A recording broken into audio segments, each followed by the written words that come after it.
Hello FME friends, and welcome to this 2025.0 feature demonstration video. In this video I will demonstrate new functionality for controlling user parameter visibility in FME Workbench, FME Flow Apps, and the FME Transformer Designer. In previous versions of FME, the visibility of parameters was controlled by very simple conditions, such as equals, not equals, or greater than or less than. However, in FME 2025.0, the number of operators has increased to include empty, contains, and enabled, plus regular expressions are also supported. Additionally, there is now an option for compound conditions. This capability means that parameter visibility can be controlled by multiple complex conditions, integrated using logic operators such as AND, OR, and NOT. Let's look at some examples of how this functionality works.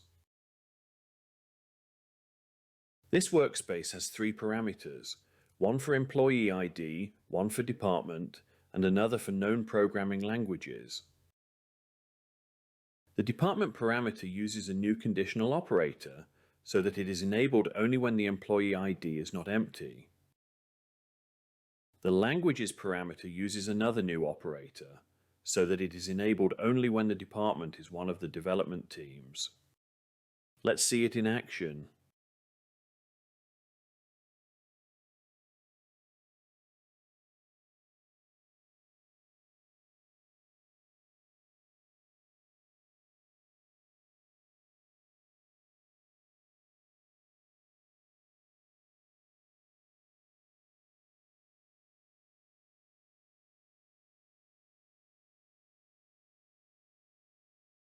This workspace has multiple parameters for entering an address. The very first parameter gives the user the choice of selecting an address on a map or entering address fields. To achieve this, all address fields are hidden while the useMap parameter is set. This is done with a simple single condition. Other fields need more complex conditions. The apartment number field is also shown only when a map is not used.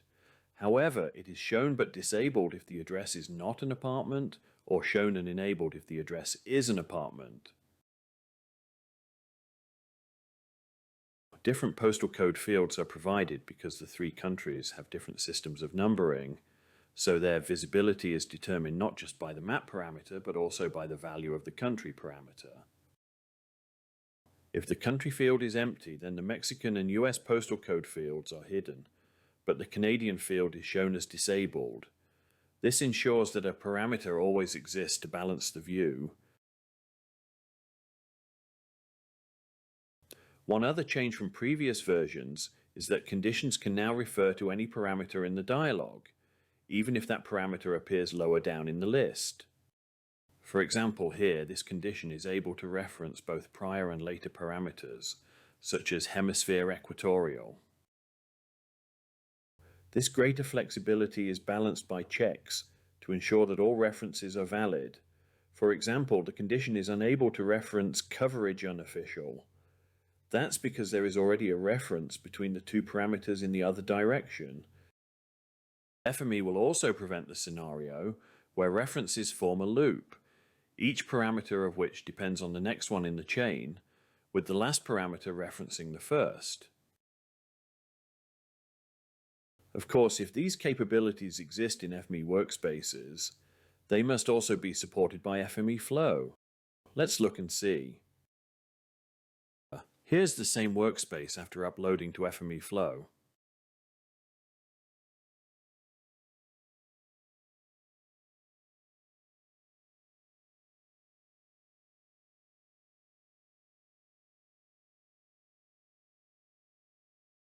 Here are some final points of interest. It's important to be aware that the left-hand side of any condition must be a reference to a parameter. It can't be a constant value. Similarly, the right-hand side of any condition must be a constant value. It can't be a reference to a parameter. Finally, if you try to change from a compound to a single condition, you will be warned. If you choose to go ahead, only one condition will be preserved. I hope you found this video interesting and that you will enjoy the new functionality. Look out for other video demos for the 2025.0 release.